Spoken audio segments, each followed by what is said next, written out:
Hello everyone, আসসালামু আলাইকুম। প্রতিদিনের মতোই একটা সুন্দর সকাল দিয়ে শুরু করেছিলাম এই ভিডিওটা অনেক দিন আগের। আমার ছেলেটা যে অসুস্থ, আমি আপনাদের মাঝে শর্ট ভিডিওর মাধ্যমে বা বিভিন্ন পোস্টের মাধ্যমে শেয়ার করেছি। আজকে সেই ভিডিওগুলি শেয়ার করব যে প্রথম থেকে কী ঘটেছিল। সে হঠাৎ করেই তার লুজ মোশন শুরু হয় 1 তারিখ থেকে, মানে শবে মেরাজ থেকে। তো প্রথমে আমরা ওকে হালকা মেডিসিন দিই ডাক্তারের সাজেস্ট অনুযায়ী, কিন্তু রিকভার কিছুটা করলেও সে পরে আবার জ্বর ঠান্ডা চলে আসে। তো এই যে আমি দেখেন ব্যাগটা গুছিয়ে নিচ্ছি, তাকে সবসময় যে ডাক্তারটা দেখায় আমরা কুমিল্লা টাওয়ার হসপিটালে, সেখানে যাচ্ছি।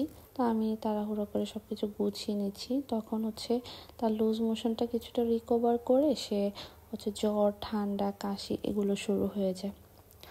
তো যাই হোক, গুছিয়ে গেছে, তাকে নিয়ে ডাক্তারের কাছে চলে গেলাম। যাওয়ার পরে স্যার কিছু ওষুধ মেডিসিন লিখে দিল। মানে ঠান্ডাটা তার খুব ভালোভাবেই লেগেছে, হঠাৎ করে কোনো কিছুই বুঝতে পারি না, কারণ বাহিরেও তেমন যাওয়া হয় না যে অনেক বেশি বাতাস ঠান্ডাতে তার ঠান্ডা লেগে গেল বা কিছু। তো যাই হোক, এই তো স্যারের সিরিয়ালে এসে দাঁড়াই। তো সে কিন্তু মোটামুটি অনেকটা দুর্বল হয়ে পড়েছিল, কারণ প্রথমে লুজ মোশন, তারপরে ঠান্ডা। তো ডাক্তার দেখানোর পরে স্যার মেডিসিন দিল এবং তাকে নেবুলাইজ করতে বলল। Okay fine. নেবুলা বাসায় আসার পরে নেবুলাইজ করছি। তার ঠান্ডাটা নেবুলাইজ করার পরে কিছুটা রিকভার করলো আলহামদুলিল্লাহ। কিন্তু একদিন পরে তার লুজ মোশন অনেক বেশি বেড়ে গেল, সাথে সে বমি করছিল, ডায়রিয়ার মতো হয়ে গেল। পরে আবার স্যারের কাছে ফাইলটা নিয়ে যাওয়ার পরে উনি ভর্তি করাতে বলল।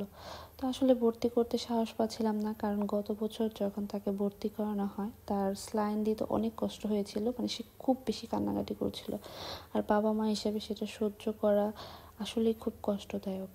তো আমরা মতলবের দিকে নিয়ে যাই, ভাবলাম ওইখানে তো অনেকই ভালো হয়, নিয়ে যাই। তো যাই হোক, যাওয়ার পরে কিন্তু আলহামদুলিল্লাহ আমার ছেলে সুস্থ হয়ে আসে। তো মতলব থেকে একদিন পরেই চলে আসি, মতলবে রাত থাকি না, মতলব থেকে আমাদের বাসা আমার বাবা বাড়ি চাঁদপুরে যেহেতু কাছে, তো আমরা একটা রাত ওখানে থেকে পরের দিন সকালে ওকে কুমিল্লা নিয়ে ব্যাক করার পরে 2 দিন পর থেকে আবার যেই সমস্যা, সে একই সমস্যা। তার আবার লুজ মোশন শুরু হয়, বমি শুরু হয়, কিন্তু এবার সে একেবারে দুর্বল হয়ে পড়ে। কি বলবো, বাবা মা হিসাবে, একজন মা হিসাবে এটা সারাদিন চোখের সামনে সহ্য করাটা যে কি কষ্টদায়ক। যে এই ভিডিওটা দেখেন, সে এতটাই ক্লান্ত, সে একটু পরপরই ঘুমিয়ে পড়ছিল। এটা যে কতটা কষ্টের একটা মায়ের জন্য। তো আসলে লাস্ট পর্যন্ত তাকে হসপিটালেই ভর্তি করতে হয়। সে সুই, ইঞ্জেকশন, স্লাইন, এক পর্যায়ে সে ডাক্তারদেরকে দেখলে এমন ভয় পাচ্ছিল। যাই হোক, এখন আলহামদুলিল্লাহ অনেকটাই সুস্থ আছে। দোয়া করি প্রতিটা বাবা মার সন্তান সুস্থ থাকুক। আমার ছেলেটার জন্য দোয়া করবেন। সবাই ভালো থাকবেন, সুস্থ থাকবেন।